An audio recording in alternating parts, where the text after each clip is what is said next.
Hello ladies and gentlemen, and welcome back to Last Line of Defense. In the last episode, our new team was taken to Russia, where sadly Tatiana Ilyushina was killed by a floater right in front of her comrades. Once the team returned, a large amount of research was completed, and we were able to finish the building of several key facilities. Several autopsies were completed, and with that a new council mission sent our team to the aid of Shang, an ex-Triad member who had some valuable information for us.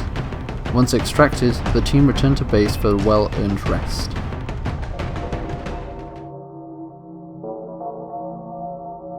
Are you sure it's wise for you to have extra professional relationships with your operatives, Commander? It might lead to question as to why certain employees are being treated the way they are, and from then could even incite questions as to whether or not you are fit to lead them. I myself do not care much for it, but I know of several members of the council see it as undisciplined and against the rules. I hope for our sake as much as yours that it does not come to anything. We return to HQ, and from there we go into mission control to scan for some activity of aliens. Pretty much straight away we get some reports of alien abductions in either France, Australia or Nigeria. This is the thing that I didn't want to happen. Have to choose between two places that are quite high. We're having to go to Australia, even though the mission is very difficult because of the high risk penalty of losing them. I also get some more engineers, which isn't exactly bad. So now I'm going to go through a lot of my people that I've got to change. I kind of want to keep this team, Fournier, Vargas, Horlak and Endo. So I've also got Lieutenant Shang, who becomes a heavy, as I said in the last episode. We're just going to go through a lot of his abilities. We've got a choice between hollow targeting and shredder. We're going to go for hollow targeting. We're going to go for the shredder rocket, however, and we've also got a choice between rapid reaction and the heat ammo. We're going to go for the rapid reaction. And then we're going to get rid of Shang because we really don't want another heavy on our side. And if we do have a heavy, we might as well just go for Suleiman, who is just a better person anyway, and someone that we've actually invested time and effort in. We don't really care about Shang, like, great, Shang, cool. Just going to do a little bit of customizing and editing around, and then I decide, you know what, screw that. We're not going to do this yet. We're going to be doing some editing and stuff. I can't remember exactly why, but I think that's just because I've got some medals to give, assigned powers and stuff. So we've got +1 aim and will for each mission completed with no soldier deaths, up to a max of +10, which is pretty good, or +10 aim and critical damage if you're crappy. I can't remember what that said, so it was to 25 second world to go back. So we're going to give that to Porlak, so that she gets herself better aim over time. A second medal as it goes, and probably our best soldier at the moment, which is brilliant. I'm also just going to give away all of our medals whilst we can. We're going to give this medal to Vargas. Can't remember which one it was. I think it was the defender medal. I can't remember. I literally just saw it and then, yeah, recording late. Pretty good. It was the Defender's Medal, and then the International Service Cross, which I kind of was like, do I really want to rename these? And I'm like, nah. I'm going to give this one to Fournier. This gives a better will, or better aim. I think it's better aim when there's people of different nationalities on her team. It does, +2 will. So then we're going to hire a few soldiers. We're actually going to hire only 5, I think, just so that we got some replacements and stuff.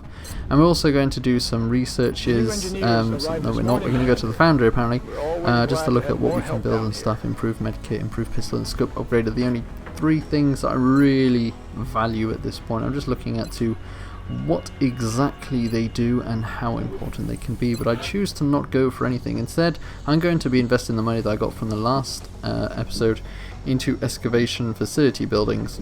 We've got no facilities on the go, so we have to make a alien containment at some point. And instead, I'm going to choose to excavate that so I can put the alien what's it called? Containment underneath the officer training school. And then these facilities on the lab side, I want to put another laboratory, or I'm tempted to also put a cybernetics lab, or the laboratory, I think it's genetics lab. I don't have enough money anyway to do that kind of stuff, so I just back away and wait for money to roll in for that to happen.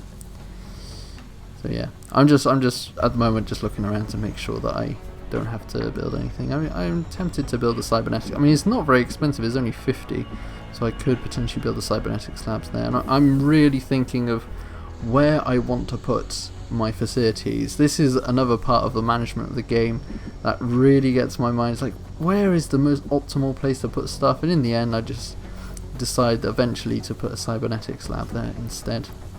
Satellite nexus, obviously you're missing quite a lot of stuff to put that there, but it's really going to be helpful later on. So there we go, finally decided to put the cybernetic slab down. So we're going to make mechs at one point in the very near future once we've built that. Also looking at our hangar very quickly just to see what we've got. We've got Phoenix Cannon and Avalanche stuff because we do have a Phoenix Cannon around, so we are going to put it onto our South American interceptor so that if any UFOs come around they can do stuff. So going back to the alien abductions, finally after a little bit of faffing around we go to Australia, as I said before. Sadly we're not going to get rid of Shang because even though he's another heavy, he is kind of useful at this stage because we don't really have anyone else at the same level as him except for Porlak and Vargas, who are kind of at the same level. But anyway, off to Australia we go.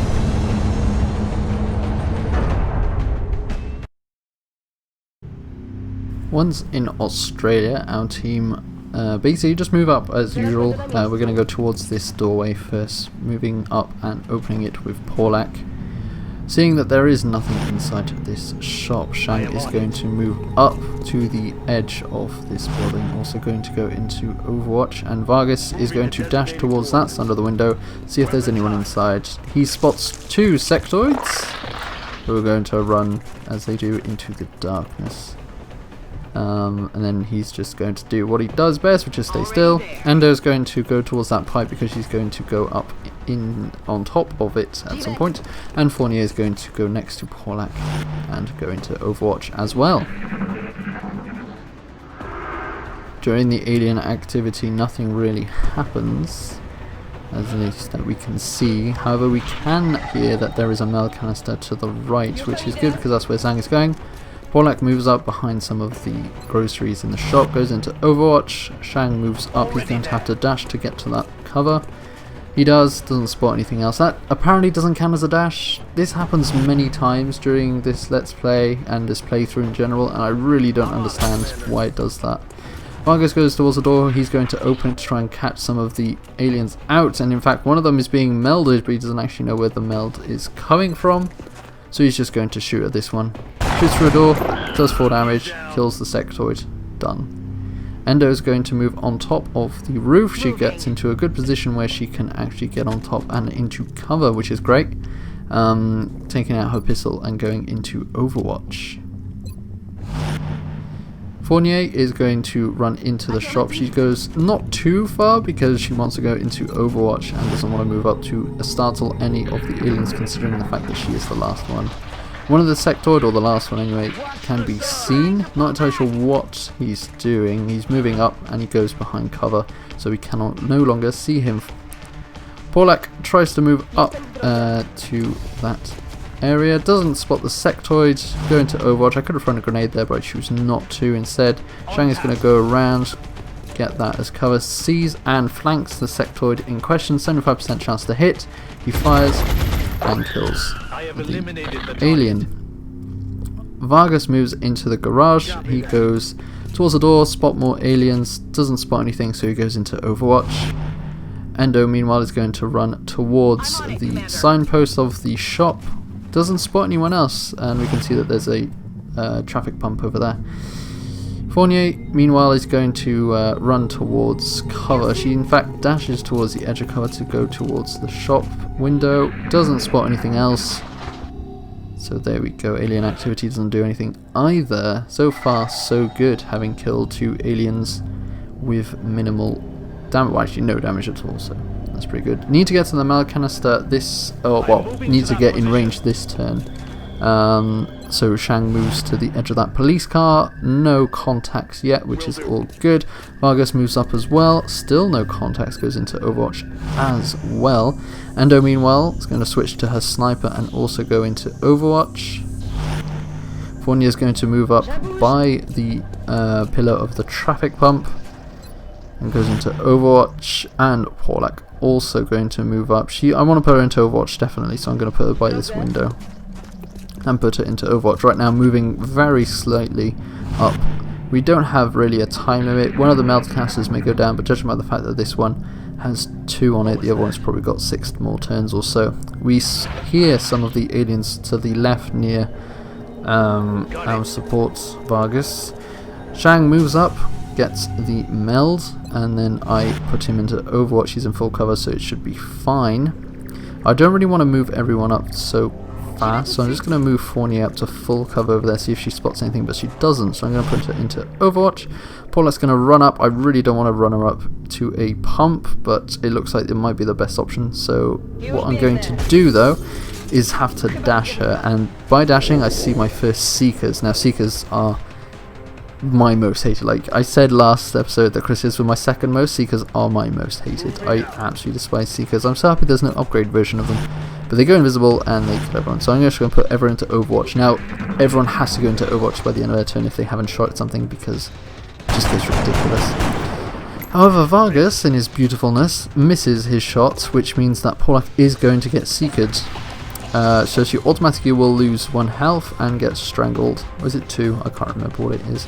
Either way, she's strangled, so she can't really do anything. I really want that Seeker dead. Shang can't really move up anywhere suitable, so I'm just going to have to move him into half cover. Or not move him at all, to be honest. I might have to wait, but I choose to go into half cover. Be able to shoot at the Seeker, 65% chance to hit. Shang shoots and kills the Seeker from over there with a critical shot. Thank God. Porlak is free, although she is catching her breath, which means that she can only take half actions and can only take 1 action, so it's basically just 1 half action then, I guess. And Endo, pretty useless there. I probably should have got the kill on her, to be honest, and not on Shang. She's going to move on top of the petrol pumps.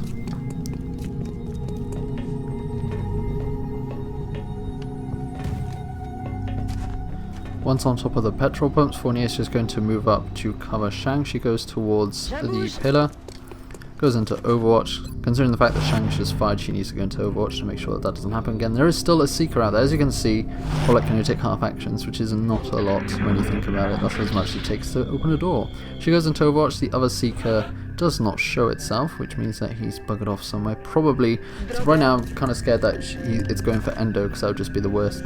Porlak goes into Overwatch. Shang moves up, also goes into Overwatch, but spots 3 sectoids. That's the biggest group we've seen so far of aliens, and the biggest that they'll ever get. They'll only ever get in groups of 3. So yeah, pretty bad. We go into Overwatch. Vargas is going to move up by the car, that tow truck actually.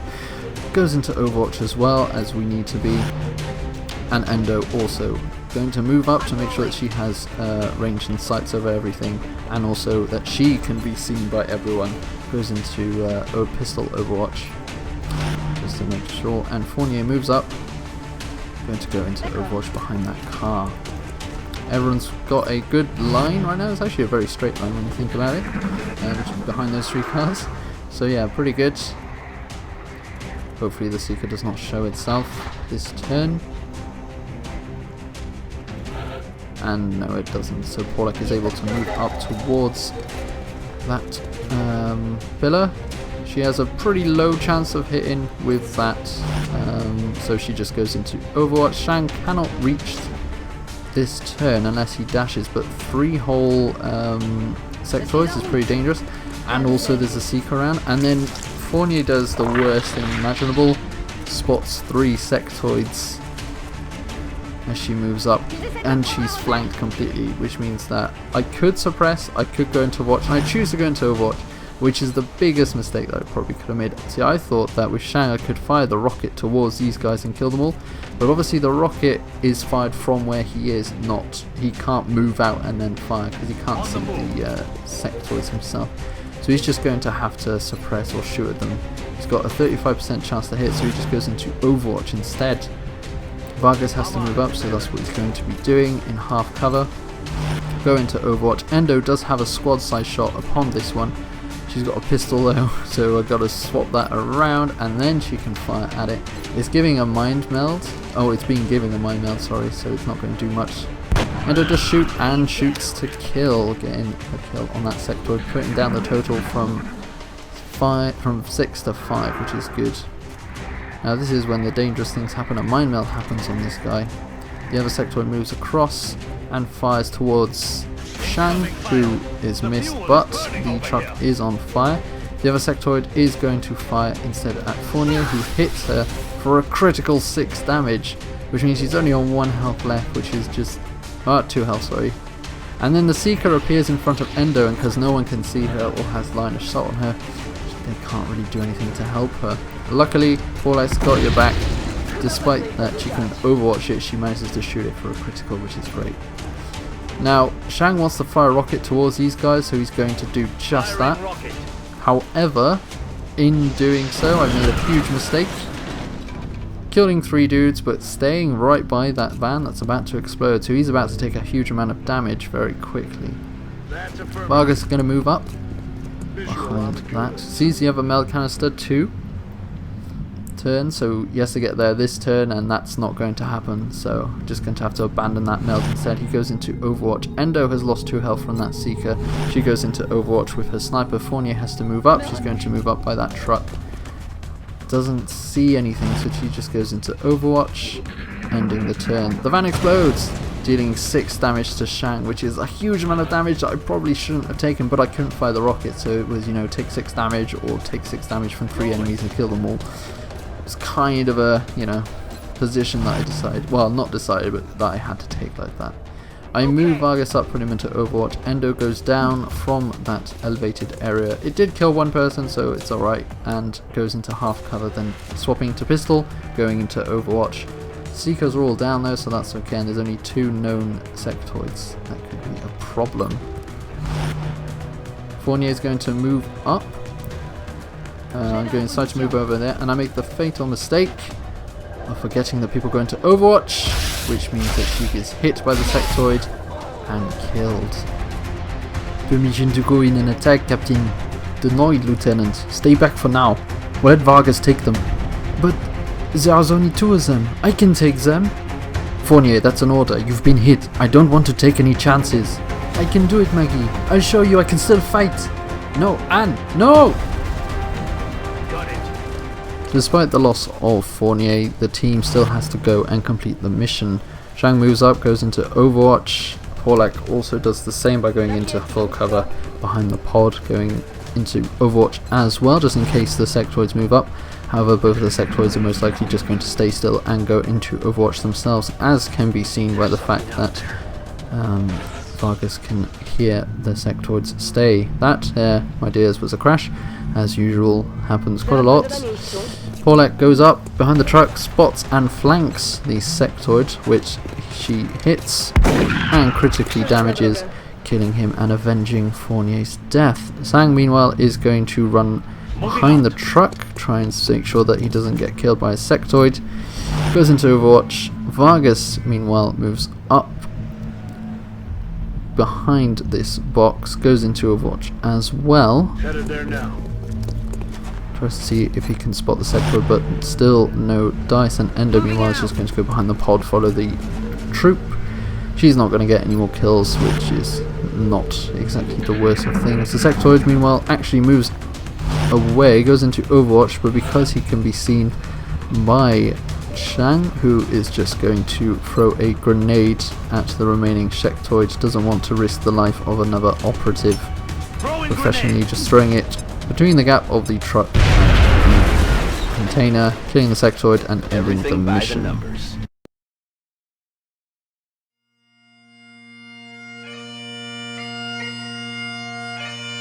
Mission report is in, sir.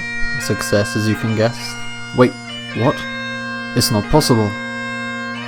Sir, I regret to have to inform you of the death of our operative, Lieutenant Anne Fournier. According to the report, she'd been hit by a sectoid, enough to knock any normal soldier out, but instead of staying back, she ran forward to assail the enemy. The team, according to Paulak's report, has taken the death pretty hard. She was a fine soldier, a true fighter, and a proud addition to the Xcom.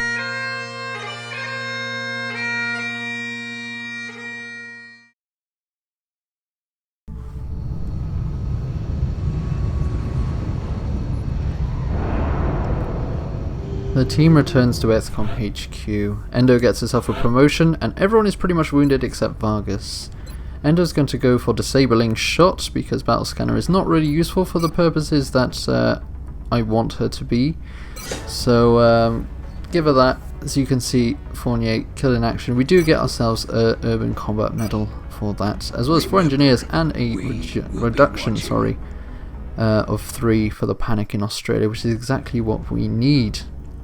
However, another officer, another soldier has been killed, our 3rd one, and this one much more important than the other 2. No offense to Ilushima or Marquez, but Fournier's been with us since the very beginning, and the loss is going to give a very big morale issue for the rest of our team within the coming months. Panic in Nigeria, which is not good. That's because we kind of abandoned it for the sake of Australia, which isn't the best. Beam weapons, however, have been researched, which is great. It allows us to build laser weapons. Will laser weapons have been enough to save Fournier? I guess we'll never know. But it also allows us to go for other things. We can do our secret autopsy. Despite its physical appearance, this machine doesn't seem to be made up of any organic components. Its surface has an unusual metallic composition that somehow interacts with the vapors it releases for concealment. So that's autopsy done. We get ourselves a bunch of really cool stuff from that, actually. Some respirator implants, ghost grenade, mimetic skin. Mimetic skin is by far the best of those options, because it's just a ridiculously good gene trait, which we're going to be getting at some point. Carapace armor is the next research. We're going to get ourselves more protection after seeing how quickly Fournier went down. Although, yes, it was stupidity from my behalf that she got killed. I know all of you are saying it deep inside. It's like, you bastard, how could you kill her? She was my favourite. I know, I'm sorry. But anyway, we're just going to build some stuff. We can build laser rifles straight away, which we are going to do with the money that we have, which is enough for 2 laser rifles. But 2 is better than none, and laser rifles are very good in the scheme of things, doing much more damage than the average rifle. And also, again, I think a little upgrade for aim. I'm not 100% sure about that though. Reports from around the globe indicate a shift in the alien phenomena now affecting cities worldwide. We're now receiving word of outright attacks. Looks like they've changed their tactics. But why? Why do this? It's a message to the entire world that nothing can stop them. Some of you may find this footage disturbing. We will provide continuing updates as this story unfolds.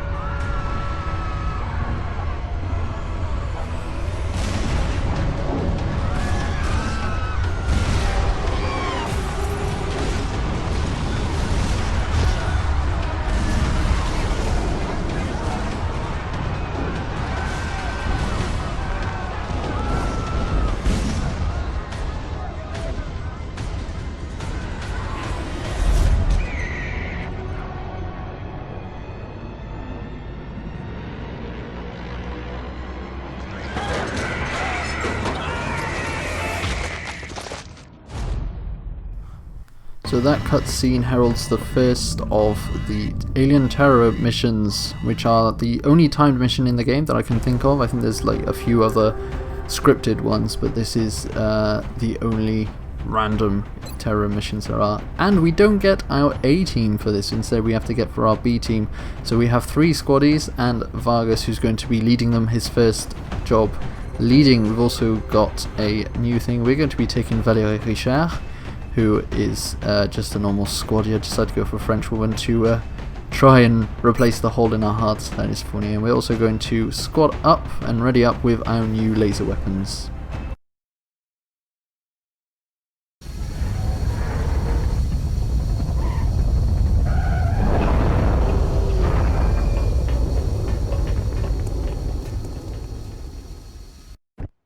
Central, this is Big Sky. Confirm signal uplink. Strike team is in position near the terror site. Awaiting confirmation. Solid copy, Big Sky. Strike 1 has been given the green light. Your highest priority is to protect those civilians. So the aim of this terror mission is to, well, be a counter-terror. We're going to fan out our squad to get them around doors, get them into Overwatch, so and so. And the aim of the mission anyway is to save as many civilians as possible. There are 18 possible civilians that we can save. To save a civilian, you have to go into their circle of influence, or whatever you want to call it. I call it circle of influence. Basically, going into that circle will save the civilian, and they'll run away. And you've got to make sure that you save at least 6 civilians. Saving obviously more and more of them is better. Right now there are 16 of the 18 remaining, which means 2 of them have been killed, as you can see by the little red bob. There's also aliens have been spotted, 2 floaters in that doorway. So they're going to fly around, get themselves into sort of cover.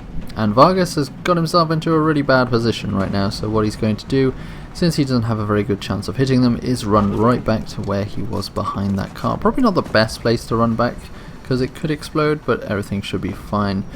Sullivan doesn't really have a good shot, so I'm going to get Yang to open the door, and with her sniper take a flanking shot. 75% chance to hit. Does she hit? No, she does not. Not very good shooting there, 75%. 65%, much less chance to hit, but it does manage to hit. Only doing 2 damage though for Hishao, which is not too good. O'Sullivan, meanwhile, is just going to stay there. I'm going to try and hit. Now there's a possibility of hitting him, which there is friendly fire with the civilian to hit with Suleiman, who's going to fire at the 2, killing the 2 floaters, but also the civilian. Collateral damage, you know, you kind of need to go, it's either kill or be killed, and right now it was basically be killed, and I didn't want to die. However, O'Sullivan goes forward and spots 2 more floaters, so she tries to have a shot at one of them. There's 50-50 on both, so she's just going to go, you know, can kill one, but she misses, which turns out is not exactly what I wanted. So one of the floaters goes up into the air, getting a good elevation aim bonus, shoots at O'Sullivan and kills her straight away, which panics Solomon. Because I probably keep aiming, he's actually going to fight Vargas, but luckily he misses because he's a scrub lord and doesn't actually know how to shoot anything. And there are things happening in there with a floater killing a civilian.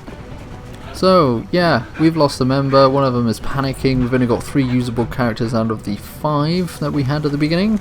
59%. Vargas shoots down the floater, turning our fortunes back. So 1 floater down. There's still 1 floater out there amongst other aliens.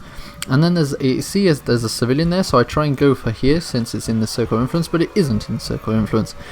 Hishao is going to go for one that she's obviously going to be able to save, and then she's going to try and save the other one by going into cover here. Now this has less of a circle than the one that Yang's in, but for some reason counts. So well done whoever coded this civilian thing, because it just doesn't make sense. More screaming from civilians as they get killed, most likely by the floaters, most likely by something alien. Actually, certainly by aliens, but it could be that floater or other aliens. In fact, Vargas goes into Overwatch by that doorway. Solomon returns to his senses. He's going to run towards the diseased body of O'Sullivan and enter Overwatch. Yang's going to move up and go into pistol Overwatch, I believe. Yes, she does. And then Hishao is going to move up to get that full cover, going to Overwatch as well. However, during the end turn, that wall kind of breaks down, which means that she loses that full cover. It only counts as half cover, I believe. I might be mistaken though. Vargas hears some floating people and also sees a chrysalid who's going to get shot out and completely missed by Vargas, who just gets way off. Like, the roof is not exactly where you want to shoot, but okay. And then the chrysalids move up since they can be seen by the enemy and by our operatives. They're not enemies, so I don't know, Suleiman maybe.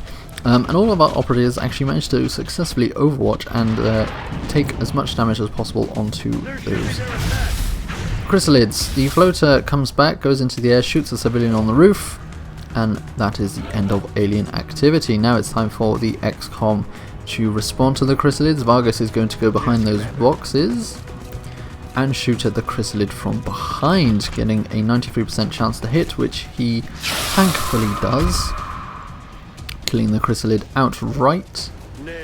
And then Suleiman has the choice, well actually there's quite a choice of doing a lot of things. Yeah, he's going to switch to a sniper rifle, but she can't actually hit anything, so she's just going to go into Overwatch instead.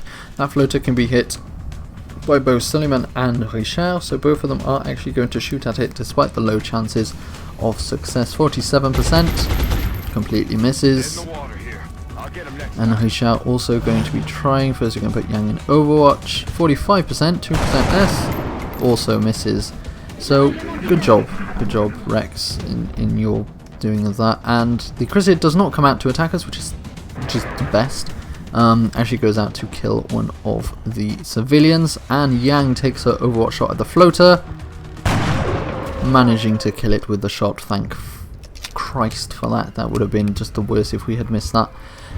So yeah, it's going okay considering the fact, well, it's definitely better than the turn there where we lost O'Sullivan, but hey. Vargas is going to go around, going to try and shoot at the Chrysalid. 94% chance to hit. Successfully hits it and kills that Chrysalid for 5 damage. Suleiman can move up. He's going to move up behind the trash can because he himself is trash. He's going to reload. Please, thank you. And Yang is going to move up as well. She's going to have to dash, however, to get herself into better cover, which she does. The fact that the game has not ended yet, or the mission, sorry, has not ended yet, means that there are still aliens around and civilians to save. We've only saved 2 of them, and we've lost 7, so we're actually very, very close. Oh, actually, we have completed. For some reason, it didn't stop. Oh well. Mission over. Successfully done.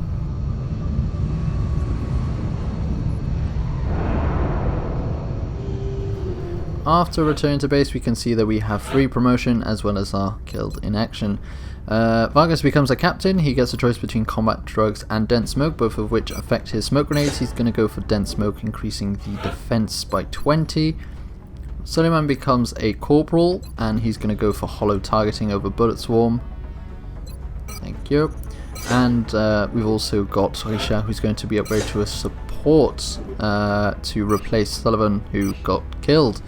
Panic reduction 2 everywhere, which is pretty good. So yeah, overall pretty good end to what is a very shaky episode, having lost quite a few. And then we get a UFO contact, so we're going to scramble our interceptors.